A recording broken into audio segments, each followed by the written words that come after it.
Ahí tengan listo en Mateo capítulo 24. Y antes de empezar, hermanos, quiero decirles que como sé que luego no tenemos estudio bíblico, me he tomado la atribución, por así decirlo, de alargarme un poquito más, tal vez no mucho, ya que considero que el tema que vamos a tratar este día, esta tarde, es de mucha importancia. Es un tema bastante controversial. De hecho, de este tema surgen varias posiciones doctrinales en las iglesias cristianas. Y nosotros pues debemos conocer bien este terreno, esta palabra, esta doctrina en la que estamos parados, y debemos fijarnos bien y analizar bien el texto de lo que el Señor quiso decir cuando se refirió a su segunda venida. Así que, hermanos, sin más, vamos a dar inicio. Les invito a que se pongan ustedes de pie y me acompañen ahí en el Evangelio de Mateo, capítulo 24. Y la vez pasada pues nos quedamos en el versículo 14, así que hoy nos corresponde del 15 en adelante.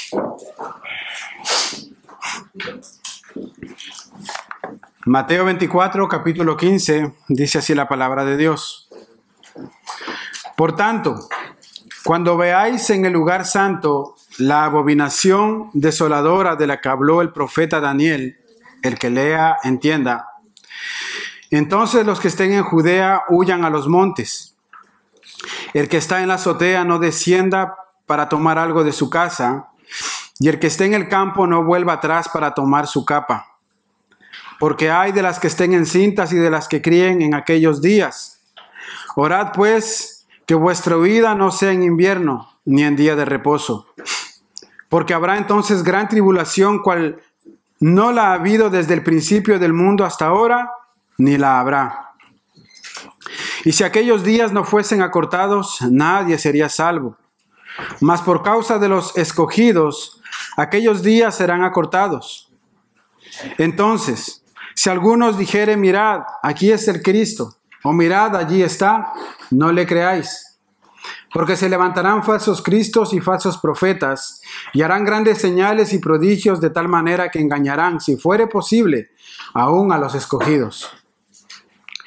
Ya os lo he dicho antes, así que si os dijeren, mirad, está en el desierto, no salgáis, o mirad, está en los aposentos, no le creáis. Porque como el relámpago que sale del oriente y se muestra hacia el occidente, así será también la venida del Hijo del Hombre.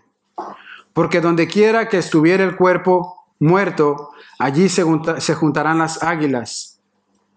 Amén. Hasta ahí dejamos, mis hermanos, la lectura. Pueden tomar sus asientos y luego continuaremos con la parte que sigue.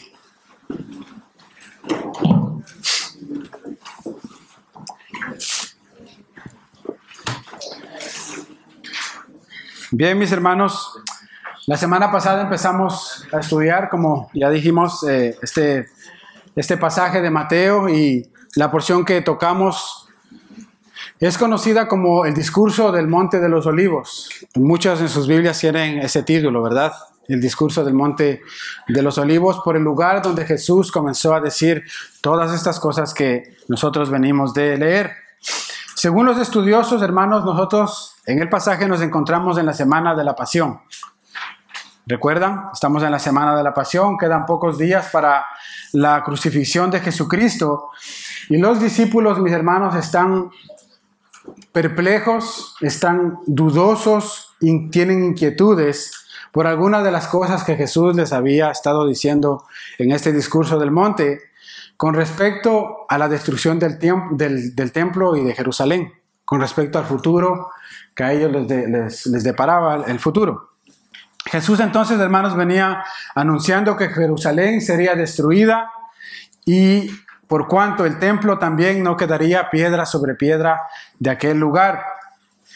Y es por estas predicciones, mis hermanos, dadas del Señor Jesucristo a los discípulos, que ellos comienzan a hacerle preguntas a Jesús. Lo vimos la semana pasada, se recuerda en el versículo 3, dice: y estando él sentado en el monte de los olivos, los discípulos se acercaron aparte, diciendo: dinos, ¿cuándo serán estas cosas y qué señales habrá de tu venida y del fin del siglo. ¿Sí se dan cuenta? Fíjense, hermanos, el pensamiento judío, que para ellos la destrucción del templo y la destrucción de Jerusalén, de la ciudad santa, significaba el fin del mundo. Entonces, en esta porción, nosotros nos vamos a enfocar en estas tres preguntas que los discípulos le hacen a Jesús y que Jesús les responde conforme vamos a ir avanzando. Y, hermanos, estas preguntas están registradas en los evangelios sinópticos de la Escritura. Los evangelios sinópticos son tres: Mateo, Marcos y Lucas. Quiere decir que son llamados así debido a su semejanza y debido al orden en el que están establecidos en la narración y en el contenido. Son parecidos. Si usted lee Marcos, Mateo, Lucas, se va a dar cuenta que hay una similitud. Si lee el evangelio de Lucas, usted se va a dar cuenta que empieza de otra manera, ¿verdad? Entonces, pero en los tres evangelios también está esta narración, en Marcos 13 y en Lucas 21. Las preguntas entonces que los discípulos hacen, hermanos, y que nosotros vamos a considerar son: ¿cuándo será la destrucción de la ciudad y del templo? ¿Qué señal habrá de tu venida? ¿Y qué señales habrá del fin del mundo? Esas son las tres preguntas que vamos a abarcar a lo largo de este tema. Le quiero invitar que me acompañe en oración para irnos a la palabra del Señor. Amado Dios, Padre bueno, te adoramos, te bendecimos, Señor, te damos gracias por este tiempo, por este día tan especial, Señor, porque tú nos permites congregarnos como pueblo tuyo, Señor, a escuchar tu bendita palabra. Te damos gracias por la disposición que tú pones en nuestro corazón, Señor. Y te rogamos para que ahora tu Espíritu Santo, Señor, llene este lugar, llene nuestras vidas, que tú nos des entendimiento, sabiduría para leer y poder meditar en tu palabra, Señor amado, y que sea tu palabra hablando a nuestras vidas, a nuestros corazones, Señor, y que sea tu palabra revelando tu verdad, bendito Señor, y que tú traigas consuelo, que tú traigas exhortación, que tú traigas esperanza, salvación, vida eterna a este pueblo, Señor, porque te lo pedimos en el nombre de Jesús. Amén. Hermanos, antes de pasar a considerar entonces la respuesta de Jesús, nosotros no debemos olvidar un detalle muy importante. Y el detalle es que Jesús en dos ocasiones les dijo a los discípulos que estas cosas iban a suceder en esa generación en la que ellos estaban. Es decir, en el tiempo de los discípulos. Mateo 26:34 y Marcos 13:30, el Señor lo repite dos veces. Todas estas cosas acontecerán en esta generación. Entonces, este es un dato y un detalle muy importante que debemos tener. Los discípulos, hermanos, le estaban diciendo a Jesús, si nosotros vamos a estar vivos, porque algunos iban a estar vivos cuando esas cosas ocurran, la gran tribulación, la destrucción del templo y de Jerusalén, ellos estaban diciéndole a Jesús, dinos qué señales habrá acerca de esto, porque esto iba a pasar en el tiempo que ellos estaban con vida. Algo, hermanos, que nos permite ver estos evangelios también en esas cosas, es que estas cosas no sucederán al mismo tiempo. Estas cosas no van a suceder al mismo tiempo, es decir, no van a pasar una detrás de otra como que fuera una secuencia seguida, porque habrá un lazo indefinido de tiempo entre una cosa y la otra. Habrá un tiempo indefinido entre el primer evento, que es la destrucción del templo y la destrucción de Jerusalén. De ahí habrá un tiempo indefinido hasta que acontezca la venida del Señor Jesucristo, la segunda venida y el fin del mundo. Alguien ha explicado esto de la siguiente manera: cuando nosotros vemos esto en la Escritura, es como si estuviéramos viendo una montaña horizontalmente. A lo lejos usted ve unas montañas y cuando las ve horizontalmente usted puede ver dos montañas y parece que están al mismo nivel, aunque tienen la misma altura y que están una pegada de la otra. Pero cuando usted toma un avión, un helicóptero y sube y mira desde el cielo, se da cuenta que una montaña está aquí y la otra está a kilómetros más atrás y tiene otra visión de las cosas. Es más o menos lo que le quiero explicar con este pasaje. Los eventos y las cosas que Jesús le estaba diciendo a los discípulos que iba a suceder eran de esta manera. La destrucción del templo y de Jerusalén era un evento, su segunda venida y el juicio final era otro evento. No tenían conexión el uno con el otro. Lo vamos a ir mirando más adelante. En Mateo 24, versículo 3, que leímos la semana pasada en adelante, dice: estando él sentado en el monte de los olivos, los discípulos se le acercaron aparte diciendo: dinos, ¿cuándo serán estas cosas y qué señal habrá de tu venida y del fin del siglo? Respondiendo Jesús les dijo, mirad que nadie os engañe, porque vendrán en mi nombre diciendo, yo soy el Cristo, y a muchos engañarán, y oiréis de guerras, de rumores de guerras, pero no os turbéis, etcétera, etcétera. Son las cosas, las advertencias que el Señor les dio a sus discípulos para que ellos estuvieran pendientes de esto que iba a pasar. En el pasaje, hermanos, que vamos a considerar hoy, el Señor les revela cuándo será el inicio o cuál será el indicio de que esta catástrofe que le esperaba a la ciudad de Jerusalén iba a ocurrir, de tal modo que ellos pudieran huir y salir de aquella ciudad para estar apartados y alejados de este tiempo tenebroso que iba a venir a la ciudad de Jerusalén.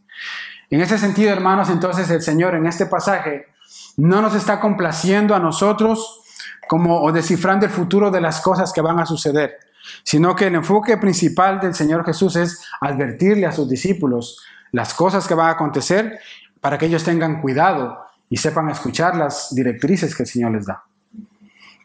¿Por qué digo esto, hermanos? Porque hay predicadores y hay pastores hoy en día que usan estos textos que parecen apocalípticos, usan bastante de estos temas y comienzan a hablar de guerras, y cuando hay noticias en la televisión de que parece que Rusia va a atacar a Israel y que Estados Unidos con China, comienzan desde los púlpitos a predicar de que el fin del mundo se acerca y ponen temor en la congregación, y las iglesias se llenan de personas por miedo más que por amor a Dios. Entonces nosotros tenemos que tener mucho cuidado de esto, porque las señales y las cosas que el Señor Jesús les dijo a los discípulos aquí no eran señales acerca del fin del mundo, de lo que iba a pasar, sino de lo que les iba a pasar a ellos en esa generación. Es un detalle muy importante. Ahora, volviendo a nuestro pasaje, los discípulos y la gente de aquel entonces del Monte de los Olivos que estaban escuchando a Jesús, ellos tenían un gran problema. Y es que esto iba a pasar en el tiempo en que ellos estuvieran todavía con vida, y por eso le preguntan a Jesús, ¿cuándo va a suceder esto? Dinos, ¿qué tenemos que hacer? Recuerden, hermanos, que ellos acababan de escuchar a Jesús decir que la ciudad de Jerusalén y el templo iba a ser destruido. Era un evento que les esperaba de una manera inminente. Dinos cuándo sucederá esto y cuándo será la destrucción del templo y de la santa ciudad. ¿Y qué señales habrá cuando estas cosas hayan de suceder? Si esto va a suceder en nuestra generación, Jesús, dinos cuándo va a ser y qué tenemos que hacer. En pocas palabras es lo que le estaba diciéndole los discípulos a Jesús. La respuesta de Jesús la tenemos en el versículo 15. Por tanto, cuando veáis en el lugar santo la abominación desoladora de que habló el profeta Daniel, el que le entienda, entonces los que estén en Judea huyan a los montes. La frase, hermanos, abominación desoladora, aparece en 3 ocasiones originalmente en el libro de Daniel. Y esta frase se usaba para referirse a un objeto que causa repulsión, mayormente a una ofensa idolátrica. Es algo que causa repulsión, que no puedes ni verlo, es una abominación totalmente fatal, terrible. Y que causa, dice, una afrenta a la verdadera adoración a Dios. Eso es una abominación.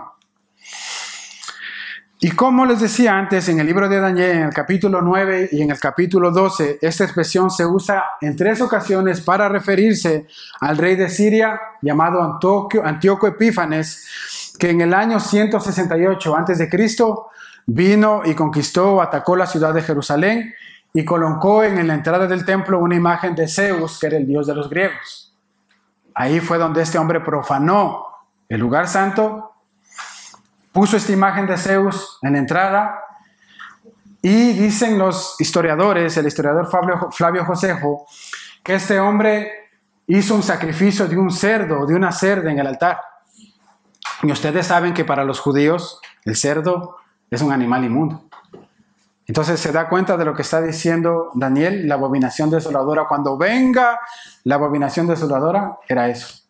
Lo que ya les pasó con Antíoco Epífanes. Y hermanos, Antíoco Epífanes sacrificó también a más de 40,000 judíos y prohibió la práctica del judaísmo en aquellos días. O sea, prácticamente dejó a la ciudad desolada. Para ellos el templo de Jerusalén, como ya lo dijo el hermano la vez pasada, era el punto central de la ciudad. Era donde se movía todo. Ellos tenían en autoestima el templo y la ciudad de Jerusalén. Viene este hombre, ataca la ciudad, comete la abominación desoladora y prohíbe el culto religioso a todos los judíos en aquel entonces. Y ellos quedan desolados completamente. Entonces, este hombre, hermanos, no conforme con profanar el templo del Señor, no conforme con blasfemar el nombre de Dios, después de estos acontecimientos deja en total desolación al pueblo. Y ahora en el libro de Daniel, en el capítulo 9, versículo 27, esta frase, la abominación desoladora, vuelve nuevamente a aparecer para referirse a algo que iba a ocurrir cuando ya Cristo viniera. Así que quiero que me acompañe a Daniel capítulo 9 para mirar este texto.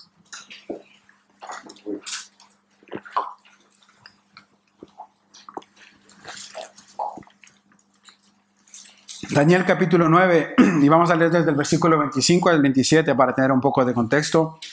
Y vamos a mirar cómo Daniel hace esta profecía acerca del Mesías. Dice ahí Daniel 9:25, sabe pues y entiende que desde la salida de la orden para restaurar y edificar a Jerusalén hasta el Mesías príncipe habrá 7 semanas y 72 semanas. Se volverá a edificar la plaza y el muro en tiempos angustiosos. Versículo 26. Y después de las 62 semanas se quitará la vida del Mesías, mas no por sí. Y el pueblo de un príncipe que ha de venir destruirá la ciudad y el santuario. Eso es lo que la abominación desoladora que les iba a pasar después. Y su fin será con inundación y hasta el fin de la guerra durarán las devastaciones. Y por otra semana confirmará el pacto con muchos. A la mitad de la semana hará cesar el sacrificio y la ofrenda. Después, con la muchedumbre de las abominaciones, vendrá el desolador hasta que venga la consumación y lo que está determinado se derrame sobre el desolador. Daniel, hermanos, habla de la llegada del Mesías, de su muerte y de la destrucción del templo de Jerusalén. Habló hace más de 500 años atrás, en una forma profética, hablando de esta manera. Y nosotros con este pasaje lo que tenemos es una evidencia externa de que la Biblia es la palabra de Dios. Amén. Y es fuente de verdad. Amén. Porque 500 años antes Dios le revela esto a Daniel, pasan 500 años y se cumple cuando Cristo viene. Porque la palabra de Dios es verdadera, es veraz. Y cuando en nuestro pasaje dice el que lea que entienda, el que lea Daniel, entienda lo que le iba a pasar a la ciudad de Jerusalén. Está diciendo el Señor que que el pueblo de Israel iba a pasar por una calamidad cual jamás, nunca antes había pasado, que es lo que les pasó con Antíoco Epífanes cuando vino a profanar el templo y todas estas cosas. Prácticamente, hermanos, entonces, de lo que el Señor estaba hablando en el texto que nosotros estamos considerando es de las señales y advertencias de la destrucción del templo y de Jerusalén. 70 años después de Cristo, no estaba hablando el Señor de su segunda venida, no estaba hablando todavía del fin del mundo, sino de lo que iba a pasar cuando el templo y la ciudad iban a ser destruidas. Y no se olviden que el Señor dijo que eso iba a pasar en esa generación. No era años más tarde. Se trata de algo, hermanos, que iba a acontecer miles de años después, como una señal, no se trataba de algo que iba a pasar como una señal de la segunda venida de Cristo años después, como tal vez muchos de nosotros hemos aprendido incluso, sino que se trataba de otra cosa, de la abominación desoladora que iba a suceder en aquel entonces. Hay un pasaje paralelo en Lucas capítulo 21, versículo 20. Les invito para que puedan abrir ahí sus Biblias en Lucas 21, capítulo 20, porque este pasaje que es paralelo al que estamos mirando nos da como más detalles acerca de estas cosas. Lucas 21, versículo 20 dice: pero cuando veáis a Jerusalén rodeada de ejércitos, sabed entonces que su desolación está cerca. Entonces los que están en Judea huyan a los montes, y los que estén en medio de la ciudad aléjense, y los que estén en los campos no entren en ella, porque estos son días de venganza, para que se cumplan todas las cosas que están escritas. Hermanos, el pasaje es claro. El Señor está hablando aquí de eventos que habían de ocurrir. No está hablando, de eventos que habían de ocurrir antes de su segunda venida. ¿Y por qué sabemos esto? Porque en el mismo pasaje de Lucas, en el versículo 24, Él continúa diciendo, dice que los judíos caerán a filo de espada, serán llevados cautivos a todas las naciones y Jerusalén será hollada por los gentiles hasta que el tiempo de los gentiles se cumpla. ¿Sí se da cuenta? Todo esto sucedió, hermanos, en el primer siglo de la iglesia cristiana. Y muchos de los discípulos que estaban en el Monte de los Olivos vieron esto que sucedió a la ciudad de Jerusalén. Y por eso es que el Señor les dice en el versículo 25 de nuestro texto de Mateo, ya lo he dicho antes, así que si os dijeren, mirad, está en el desierto, no salgáis, o mirad, está en el aposento, no le creáis. Hablando de que en ese tiempo iba a haber burladores, iban a haber hombres, y se levantaron hombres diciendo que la venida de Cristo estaba cerca. Cuando el emperador Tito había asolado la ciudad, ellos no podían salir de la ciudad durante mucho tiempo. Muchos se levantaron diciendo, aquí está el Cristo, y estaban engañando a las personas que estaban encerradas en la ciudad. Y las advertencias de Jesús les dice, no les creáis, todavía no es la segunda venida. Estén alertas de estas cosas.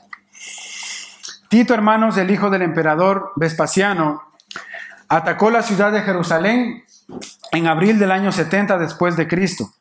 La ciudad resistió al asedio durante un buen tiempo, y a pesar de que Tito dio la orden de no destruir el templo, provisionalmente o providencialmente, a un soldado dice que disparó una flecha con fuego y el templo quedó destruido por completo.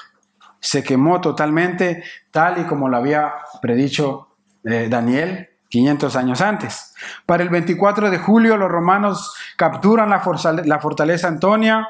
El 24 de agosto queman las puertas del templo y dos días después le prenden fuego al santuario. Y para el 26 de septiembre de ese mismo año, toda la ciudad se encontraba en las manos de Tito, hasta que la arrasó completamente, tal como Jesús había predicho 40 años antes en el Monte de los Olivos. Fue una masacre total, hermanos, con lo que pasó. El historiador Flavio Josefo dice que más de 1 millón de personas murieron en ese asedio. La comida empezó a escasear y algunas madres, para no morir de hambre, tuvieron que comerse a sus propios hijos. Más de 90,000 judíos fueron vendidos y llevados esclavos a diferentes lugares del mundo. Eso fue una masacre total del pueblo de Israel, hermanos. Y ya vimos por qué las instrucciones del Señor Jesús. El que esté en el campo ni vuelva. Cuando vean estas señales, cuando vean a la ciudad de Jerusalén rodeada de ejércitos, ha empezado la abominación desoladora. Huyan de esa ciudad. No vuelvan a sus casas. Es lo que Jesús les estaba diciendo. Son las directrices que vemos a partir del versículo 16. Entonces los que estén en Judea huyan a los montes, el que esté en la azotea no descienda para tomar algo de su casa, y el que esté en el campo no vuelva atrás para tomar su capa. Mas hay de las que están en cinta y de las que críen en aquellos días. Orad pues que vuestra huida no sea en invierno ni en día de reposo, porque habrá entonces gran tribulación, cual no la ha habido desde el principio del mundo hasta ahora, ni la habrá. Y ahí está otro detalle. La gran tribulación de la que habla la Biblia ya pasó, y fue en el tiempo que Jesús estableció que iba a suceder. Y dice claramente que esa tribulación nunca hubo antes ni la habrá después. Porque esa tribulación que ellos pasaron fue un tiempo terrible. Un asedio totalmente desastroso. Y con esto Jesús les estaba diciendo, no pierdan el tiempo tratando de recuperar sus pertenencias. Apenas vean esto, apenas vean la ciudad rodeada, salgan huyendo de donde están. Váyanse pronto de allí, porque el ataque iba a ser rápido y destructivo. Incluso el texto dice que el Señor tuvo que acortar esos días para salvar a alguno de sus escogidos. Porque si el Señor no acortaba esos días en que el imperio romano, Tito, entró a atacar la ciudad, ellos mataban a todos los judíos y no quedaba ninguno. Y dice el Señor tuvo que acortar esos días. ¿Para qué? Quedaron remanente, ¿verdad? Que el Señor había escogido. Eso es lo que está diciendo aquí el Señor. Y algo, hermanos, que me llama mucho la atención en este texto es la preocupación y la ternura de Jesús por las mujeres que están embarazadas. Vemos ahí, hermanos, el corazón pastoral, amoroso y paterno de nuestro Señor Jesucristo. Dice, mas hay de las que están encinta y de las que críen en aquellos días. Oren para que esto no acontezca en el invierno. ¿Por qué? Una madre que tiene un bebé recién nacido, que está encinta, sabe lo difícil que sería huir en un invierno, en un frío terrible, que tengas que caminar kilómetros y kilómetros hasta llegar a otra ciudad. El Señor, vemos ahí la compasión que el Señor tenía. El corazón del Señor se conmueve cuando piensa en estas madres, porque iban a tener que pasar esta tribulación tremenda. Y dice, ay de las que están encinta en aquellos días. No saben lo que les espera. Y este ay, hermanos, no es el mismo ay que vimos la vez pasada contra los fariseos, sino que es un ay de preocupación, de angustia. El Señor estaba preocupado por las cosas que le iba a venir a este pueblo. Y ya en el capítulo 23, versículo 37, el Señor expresó esto por la ciudad de Jerusalén. Él dijo, Jerusalén, Jerusalén, que matas a los profetas y apedreas a los que son enviados a ti. ¿Cuántas veces quise juntar a tus hijos como la gallina junta sus polluelos debajo de sus alas? Y no quisiste. El Señor se estaba lamentando por Jerusalén, porque sabía lo que les venía. Había dolor en el corazón de Jesús al considerar las consecuencias, las malas consecuencias que iba a cosechar este pueblo por causa de su pecado. Porque cuando estamos en desobediencia de Dios, de los mandatos de Dios, y pecamos, hay malas consecuencias después. Y es lo que les pasó al pueblo de los judíos. Y aquí, hermanos, también podemos nosotros ver dos de los atributos de nuestro Señor Jesucristo, que es su amor inefable, su amor por su pueblo, pero también su justicia, ¿verdad? Vemos su amor y vemos su justicia. En su justicia, el Señor no puede dejar pasar por alto el pecado. Va a castigar, va a corregir. Y en su gran amor, hermanos, en su gran amor, Dios envió a su propio Hijo a morir por nuestros pecados, por amor a sus escogidos. Y es por eso que a lo largo de los siglos, Él sigue llamando y llamando a los pecadores para que se arrepientan y vengan a la fe en Jesucristo, diciendo que vengan en arrepentimiento y fe a sus caminos, que vengan a sus pies por medio de la fe en su Hijo amado. Porque el Señor sigue teniendo amor, es un Dios de amor y de misericordia, pero es un Dios juez justo que en el día final va a castigar la maldad de la humanidad. También.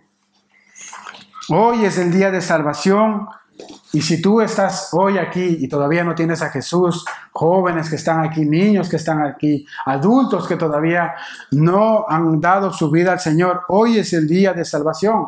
No te quedes sin arrepentimiento, no te quedes sin darle tu vida al Señor, porque la nación de Israel le dio la espalda a Jesús.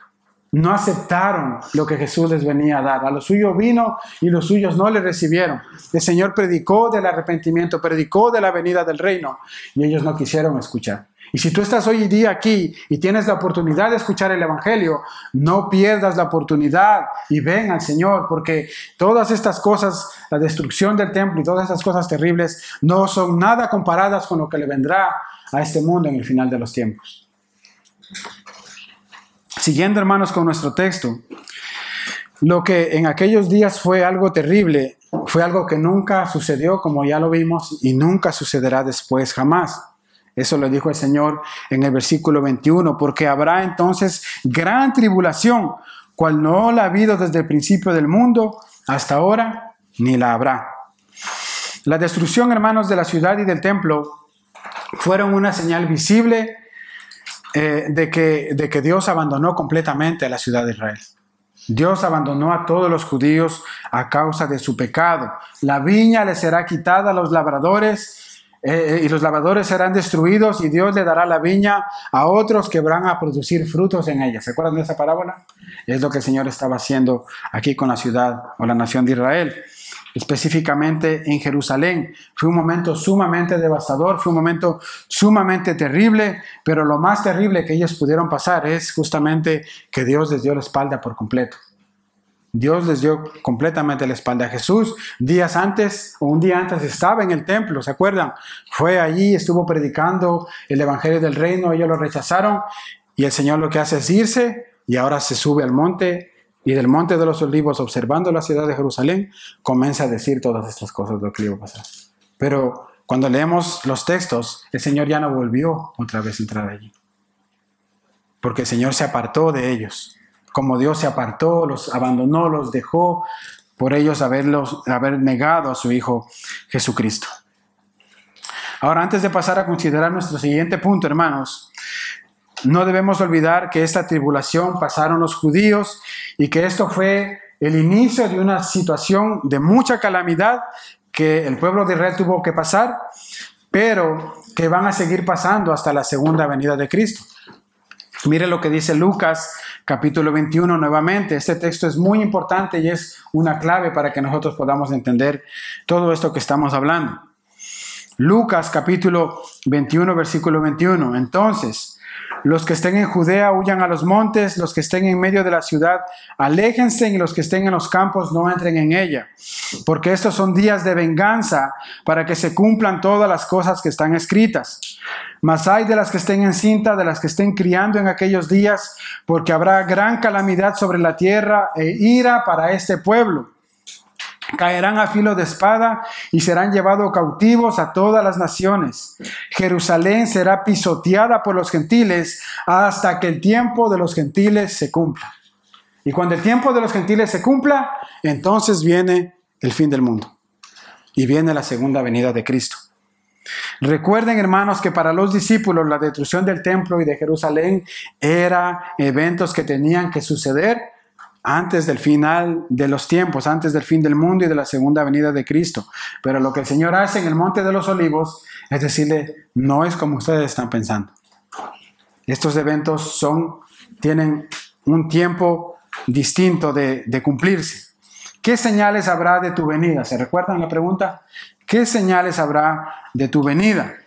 Ahora vamos a Mateo 24, a seguir con el texto que estuvimos mirando, pero ahora vamos a leer los versículos que continúan del 29 al 31. 29 al 31.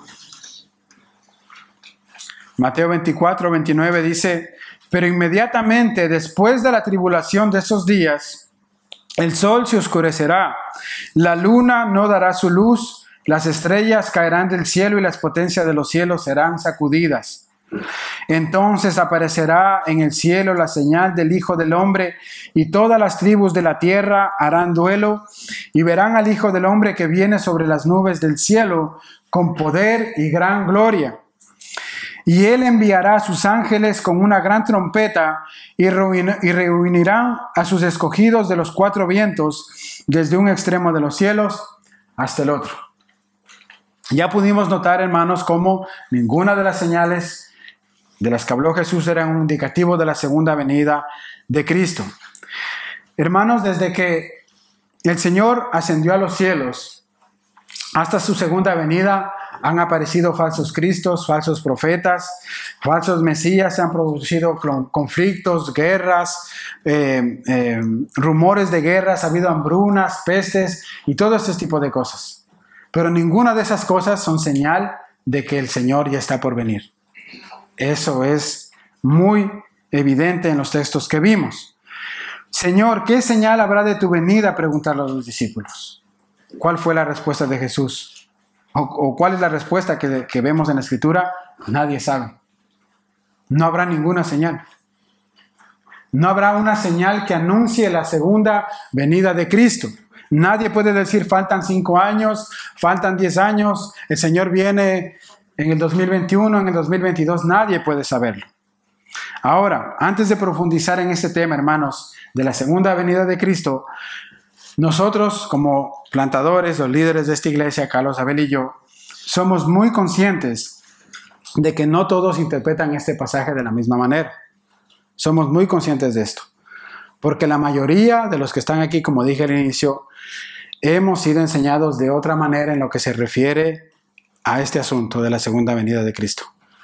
Y por eso yo les pido, hermanos, que juntos podamos considerar pasajes de la Escritura y que podamos poner el peso de la evidencia bíblica para ver el verdadero significado de lo que el Señor está diciendo acerca de su segunda venida. Nosotros como líderes de esta iglesia, hermanos, tenemos la responsabilidad de exponer fielmente el texto y lo que creemos es una correcta enseñanza de la Biblia. Por eso somos iglesia bíblica, porque queremos exponer el texto bíblicamente y correctamente. Por otra parte, hermanos, sea cual sea la interpretación que ustedes tengan o que hayan escuchado, o sea cual sea la interpretación que otras iglesias cristianas tengan, hermanos, debemos saber algo. Es que no importa en la manera que ellos lo interpreten o nosotros lo interpretemos, igualmente ellos son creyentes, igualmente son cristianos, somos hermanos, ¿verdad? Hermanos, no por esto debemos dejar de considerarlos como nuestros hermanos. Debemos igualmente seguir amándolos, respetándolos en ese sentido. Nosotros, hermanos, creemos de una manera distinta lo que la palabra de Dios nos enseña acerca de este tema, pero eso no quiere decir que los otros estén tal vez en error o equivocados. Mateo 24, versículo 29. Dice, pero inmediatamente después de la tribulación de esos días, el sol oscurecerá, la luna no dará su luz, las estrellas caerán del cielo y las potencias de los cielos serán sacudidas. Es decir, hermanos, ¿va a pasar algo? Sí, va a haber algo en los cielos, va a haber una señal cuando ya Cristo venga, sí, pero después que Él venga. O sea, no van a ser señales que van a venir antes de su segunda venida. Es algo que va a suceder cuando Él venga, en ese momento. Vimos ya la respuesta de Jesús de los otros asuntos, pero ahora, hermanos, el Señor en Marcos 13:32 dice, pero aquel día y de la hora en cual el Señor tenga que venir, nadie sabe, ni aun los ángeles que están en el cielo, ni el Hijo, sino el Padre. Señor, ¿cuándo va a ser tu segunda venida? Nadie sabe. Ni siquiera los ángeles, ni el Hijo, sino el Padre. Está reservado solamente esto para el Padre. Entonces, es imposible establecer con precisión cuándo será la segunda venida de Cristo. Nosotros, hermanos, lo que podemos hacer ante la evidencia bíblica de esto es que debemos vivir todos los días con la expectativa de que Jesús pudiera venir en ese día. Martín Lutero dijo, yo predico como si Cristo fuese crucificado ayer, resucitado hoy y como si fuese a volver mañana. Y nosotros como cristianos debemos tener el mismo pensamiento. Debemos vivir como si Cristo hubiese muerto ayer, si hubiera resucitado hoy día y como que si mañana fuera a volver. O sea, debemos vivir, hermanos, a la expectativa de esto, porque puede ser hoy la venida de Cristo. Y debemos conducirnos de una manera correcta. ¿Cómo sabemos, hermanos, entonces que Jesús no estaba hablando de su segunda venida en los textos que vimos, sino de la destrucción y de Jerusalén? Por lo que ya Lucas nos dijo en sus textos, en el texto de Lucas 21-24, que los judíos iban a caer a filo de espada, que serán llevados cautivos a las naciones, que Jerusalén sería hollada y que hasta que se cumplan el tiempo de los gentiles, ¿verdad? Cuando seguimos la secuencia, hermanos, de la palabra de Jesús, Jerusalén y el templo son destruidos, ¿verdad? Mateo 24 y versículos 15 al 22. Los judíos son capturados, son matados a filo de espada, otros son enviados cautivos a las naciones y Jerusalén es pisoteada por los gentiles. Los gentiles quiere decir no judíos. Vino Tito con su ejército con los romanos y pisotearon la ciudad totalmente.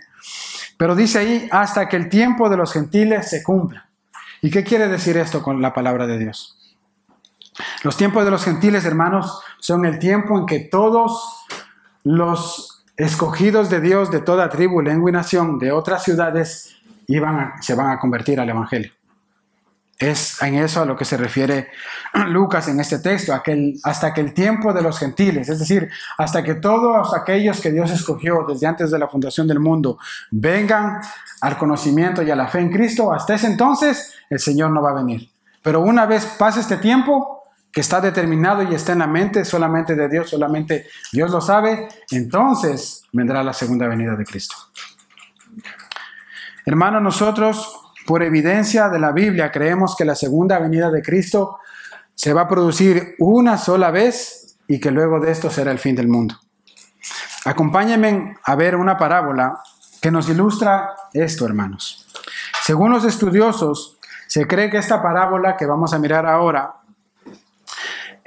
fue dicha, hermanos, el mismo día, en la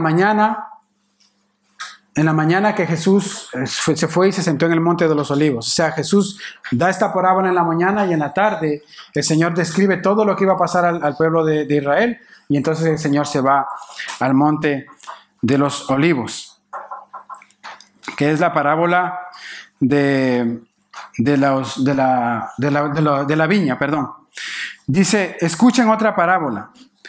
Había una vez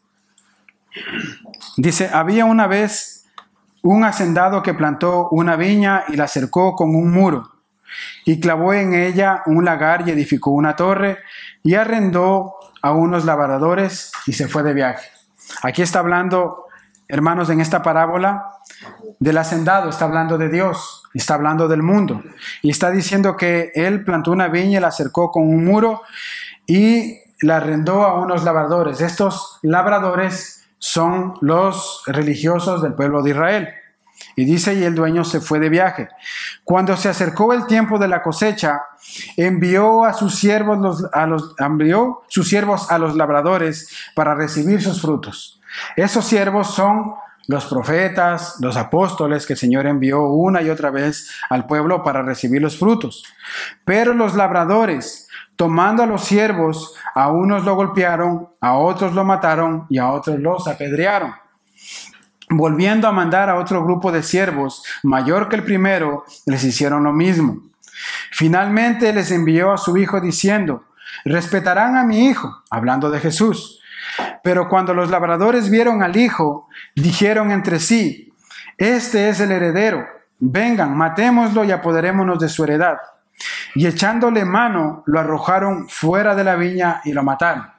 ¿Dónde murió Jesús? Fuera de la ciudad de Jerusalén, en el monte de la Calavera. Cuando venga pues el dueño de la viña, ¿qué hará con estos labradores?, les dijo Jesús. Ellos respondieron, llevará a esos miserables a un fin lamentable y arrendará la viña a otros labradores que le paguen los frutos a su tiempo. Jesús les dijo, ¿nunca leyeron en las Escrituras? La piedra que desecharon los constructores, esa en piedra angular se ha convertido. Esto fue hecho por parte del Señor y es maravilloso a nuestros ojos. Por eso les digo que el reino de Dios les será quitado a ustedes, hablando a los fariseos, y será dado a una nación que produzca frutos de su reino.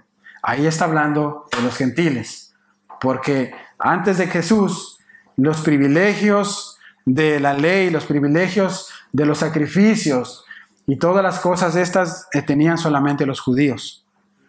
Los judíos tenían la palabra de Dios, los judíos tenían los sacerdotes y todo este tipo de cosas. Las demás naciones estaban en oscuridad. No todas tenían el conocimiento de Dios. Pero con esta parábola el Señor les dice que iba a empezar el tiempo de los gentiles, donde la viña les iba a ser entregada a ellos, o sea, a nosotros, a la iglesia, a gente de toda tribu, lengua y nación, para que produzcamos los frutos que la nación de Israel no pudo darle a Dios. Es ahí, hermanos, donde empieza entonces el tiempo de los gentiles, cuando el pueblo de Israel rechazó al Mesías. Ahora, este tiempo de la tribulación, de la que habló Mateo y de la que habló Lucas, es una tribulación de un tiempo indefinido. Comenzó con esa gran tribulación en la ciudad de Jerusalén, cuando destruyeron el templo y destruyeron la ciudad, pero va abarcando a lo largo de la historia. Los judíos hasta el día de hoy viven fuera de su ciudad, fuera de la tierra de ellos, no pueden habitar tranquilamente allí. Fue una tribulación que abarca hasta el día de hoy. ¿Y hasta cuándo va a suceder esto? Hasta que el tiempo de los gentiles se cumpla. Ellos van a pasar de esa manera. Ahora, ¿cómo será el evento cuando el Señor Jesús vuelva en su gloria? Versículo 29, ya lo vimos, dice que después de esa tribulación, que es indefinida, el sol se iba a oscurecer, la luna no dará su luz, las estrellas, iba a haber una conmoción en los cielos, hermanos. Será un día terrible, un día donde el Señor venga a arrebatar a su iglesia para salvación y vida eterna, pero va a venir a condenar a muchos para perdición eterna, y todo eso acontecerá en el mismo día. El día del Señor será de bendición para muchos, pero también va a ser de juicio para otros. Pedro, en su segunda carta, segunda de Pedro 3, nos da una descripción de lo que va a acontecer en ese gran día, en el día del Señor. Vaya conmigo a Pedro, segunda de Pedro 3, capítulo 3, versículo 8. Dice: mas, oh amados, no ignoréis esto, que para con el Señor un día es como 1000 años y 1000 años como un día. El Señor no retarda su promesa, según algunos la tienen por tardanza, sino que es paciente para con nosotros, no queriendo que ninguno perezca, sino que todos procedan al arrepentimiento. Y fíjese el versículo 10. Pero el día del Señor vendrá como ladrón en la noche, en los cuales los cielos pasarán con gran estruendo, y los elementos ardiendo serán deshechos, y la tierra y las obras que en ellas hay serán quemadas. Puesto que todas estas cosas han de ser deshechas, ¿cómo no debéis vosotros andar en santa y piadosa manera de vivir? Esperando y apresurándoos para la venida del día de Dios, en el cual los cielos encendiéndose serán deshechos y los elementos siendo quemados se fundirán. Pero nosotros esperamos, según sus promesas, cielos nuevos y tierra nueva, en los cuales mora la justicia. Nota lo que dice Pedro, hermanos, que el día en que el Señor vuelva destruirá por completo esta tierra. Por eso les decía que nosotros creemos en una segunda venida de Cristo. Y cuando el Cristo vuelva a llevarse a su iglesia, también viene el fin y la destrucción de todos aquellos que no se arrepintieron de sus pecados. Esto quiere decir, hermanos, que no habrá un lapso de 7 años en que habrá un rapto secreto, que es lo que mayormente se conoce, lo que tal vez la mayoría de los que están aquí lo habrán estudiado, lo habrán aprendido. No va a haber un lapso de tiempo de 7 años, donde antes de ese cumplimiento de 7 años Jesús va a venir en un rapto secreto y va a llevarse a la iglesia. Entonces va a venir la gran tribulación que ya vimos que pasó el pueblo de Israel, y que luego de esos 7 años de Jesús vuelve otra vez y entonces empieza a destruir y a hacer todo lo demás. Esto no está así en las Escrituras, hermanos. Cuando el día del Señor llegue, los elementos de la tierra serán quemados y destruirá toda la tierra y será el fin del mundo. Y se acabó. Hermanos, escuchen esto. Durante la era de la iglesia cristiana, desde que inició la iglesia cristiana en los tiempos de Jesús, durante 19 siglos, la iglesia primitiva creía en una sola segunda venida. Y después de esto el fin. Fue en el siglo XIX, más específicamente en el año 1909, para ser específicos, donde se encontró una Biblia anotada por un pastor y abogado llamado Ingerson Scofield. Este hombre sostenía la postura de una venida de Cristo en 2 etapas. Él decía que Jesús venía de una manera secreta antes del inicio de una gran tribulación que iba a durar 7 años, y luego una pública inmediatamente después de esa tribulación. ¿Sí se da cuenta? En la primera etapa dice, la iglesia sería arrebatada para ser liberada de esa tribulación. Y en la segunda etapa, en la segunda venida, se llevaría a cabo todo lo que ya vimos en el discurso del Monte de los Olivos. Esa es la interpretación de este hombre, y esa creencia se convirtió muy popular, y muchas de las iglesias cristianas en Latinoamérica abrazaron esta creencia. Y la mayoría creen en esta posición. Lo que se conoce en teología como el rapto pretribulacional. La iglesia será arrebatada para ser librada de la gran tribulación, y luego vendrá Cristo y desatará todo eso que iba a pasar. Pero, hermanos, a la luz de la Escritura y de la evidencia bíblica que tenemos, nosotros vamos a notar que no es así. No pasará así, de esta manera. Hermanos, con esta interpretación vamos a mirar de qué manera nosotros la podemos interpretar. Pero en lo que sí nosotros estamos de acuerdo, hermanos, como ya les decía antes, que si unos tienen una posición, una manera de creencia que van a suceder las cosas, eso no es lo importante. Lo que nosotros debemos creer y abrazar, y lo que nosotros debemos estar seguros, es de que Cristo vuelve. El tema principal, hermanos, no es la controversia, no es si ellos están en error, si están en la verdad, sino que el tema principal de la Escritura y el tema principal que todo cristiano debe anhelar y esperar es que Cristo vuelva. Amén. Ese es el tema principal. Ahora vamos a ir mirando otros textos, hermanos, para poder ir ampliando un poco más este pensamiento. Mateo 13, versículo 36. Mateo 13, versículo 36. Mire lo que dice ahí, para que no nos quedemos con duda de que esto va a suceder así. Dice, entonces, despedida la gente, entró Jesús en la casa y acercándose a sus discípulos le dijeron, explícanos la parábola del trigo y la cizaña del campo. ¿Se acuerdan de esa parábola del trigo y la cizaña? Los discípulos dicen, explícanos. ¿Qué quieres decir con esta parábola, Jesús? Versículo 37 de Mateo 13. Respondiendo, él les dijo, el que siembra la buena semilla es el Hijo del Hombre. El campo es el mundo y la buena semilla son los hijos del reino. Y las cizañas son los hijos del malo. Está hablando del mundo, no está hablando de la iglesia. En el mundo hay trigo y hay cizaña. El enemigo que la sembró es el diablo. La siega es el fin del siglo y los segadores son los ángeles. Versículo 40. De manera que como se arranca la cizaña y se quema en el fuego, así será en el fin de este siglo. Versículo 41.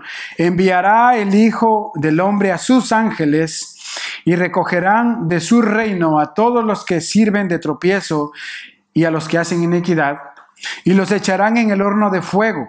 Allí será el lloro y el crujir de dientes. Entonces, en ese mismo día, en ese mismo momento, los justos resplandecerán como el sol en el reino de su Padre. El que tiene oídos para oír, que oiga. Pregunta, ¿cuándo va a suceder esto? En el mismo momento que Cristo vuelva. La segunda venida de Cristo y el fin del mundo. En el mismo momento. No va a ser en etapas. Es lo que estoy tratando de mostrar. Los malvados que nunca se arrepintieron de sus pecados serán recogidos de su reino, dice, y los justos que creyeron en Jesús también serán recogidos por sus ángeles, unos para salvación y vida eterna y otros para condenación y perdición eterna. En el mismo día. Primera de Tesalonicenses 4, versículo 16 en adelante. Este es el tema principal, hermanos. Si todo lo demás usted no lo entendió, yo espero que entienda esto, de acerca de la segunda venida de Cristo y que nosotros nos vayamos con esto en nuestra mente. Esto es el tema principal del pasaje.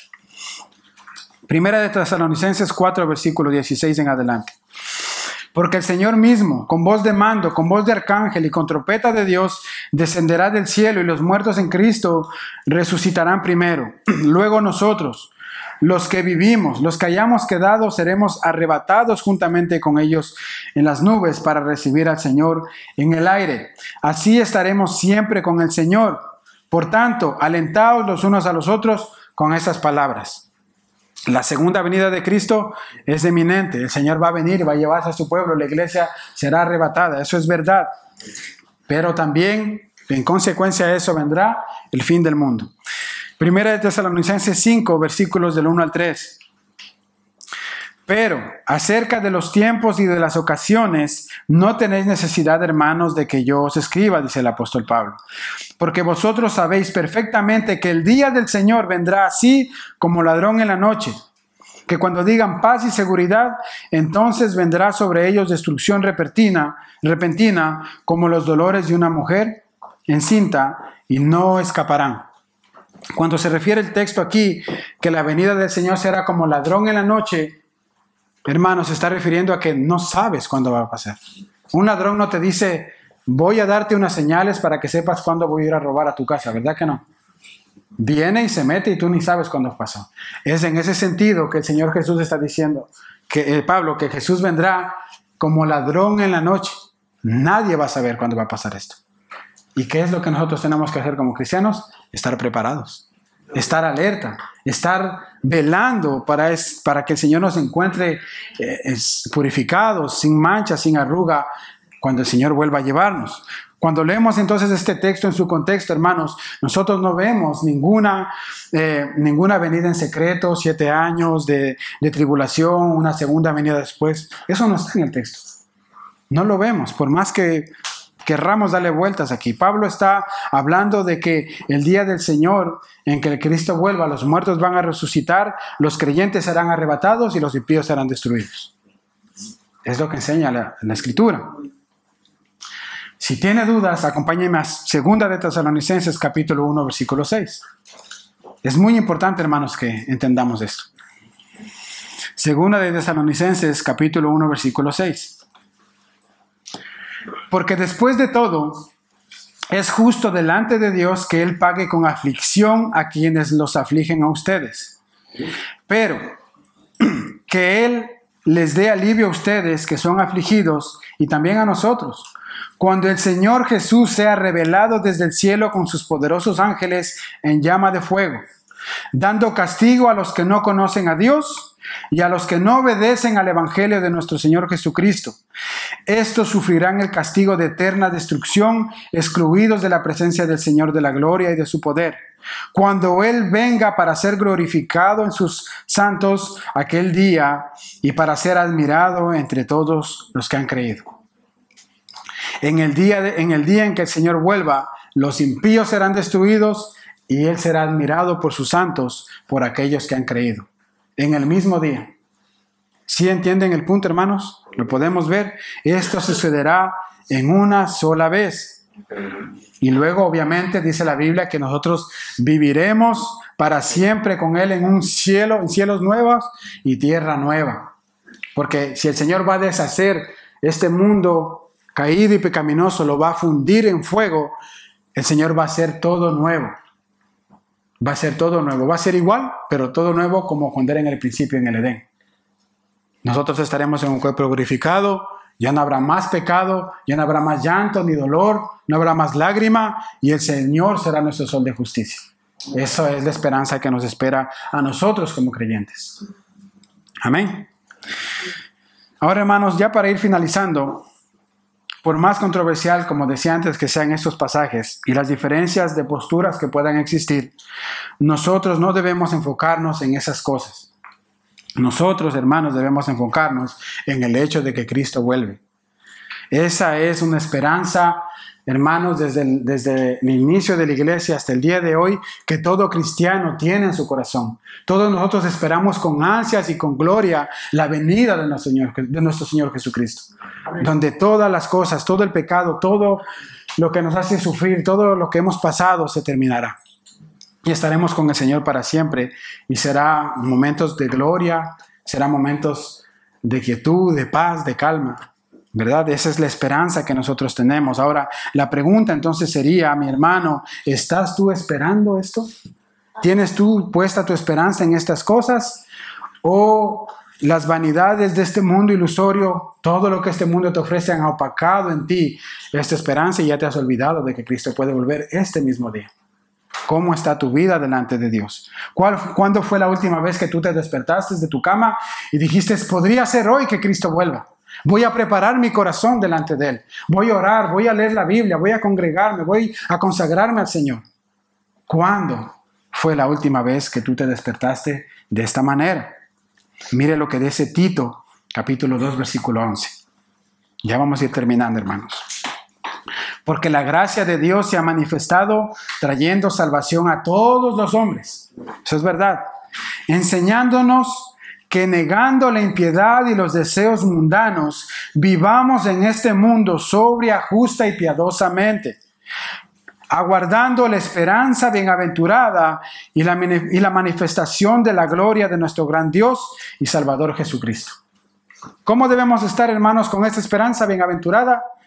Debemos estar negándonos a la impiedad y a los deseos mundanos y vivir en este mundo sobria, justa y piadosamente. Amén. Esa es la manera que un cristiano nacido de nuevo, que cree en la segunda venida de Cristo, debe vivir, todos los días de su vida. todos los días de su vida. Esperar la segunda venida debe motivarnos, hermanos, a estar activos, sirviendo en la iglesia del Señor, predicando el evangelio con los inconversos, viviendo cada día para su gloria. Lamentablemente, hay hoy en día muchas iglesias, muchas personas que profesan ser cristianos y que dicen estar esperando la segunda venida de Cristo, pero lamentablemente sus vidas nos dejan mucho que decir, porque no tienen un buen testimonio. Son personas que no se han negado a la impiedad y siguen complaciéndose en sus deseos mundanos. Todo lo contrario de lo que nos dice Tito, y que viven vidas totalmente contrarias a la piedad que demanda la palabra de Dios. Eso es muy lamentable. Ahora, eso es así, hermanos, porque lo más probable es que muchos de ellos o han perdido el enfoque de la segunda venida de Cristo y se han olvidado de esto, o lo más probable y seguramente lo más acertado es que nunca han nacido de nuevo.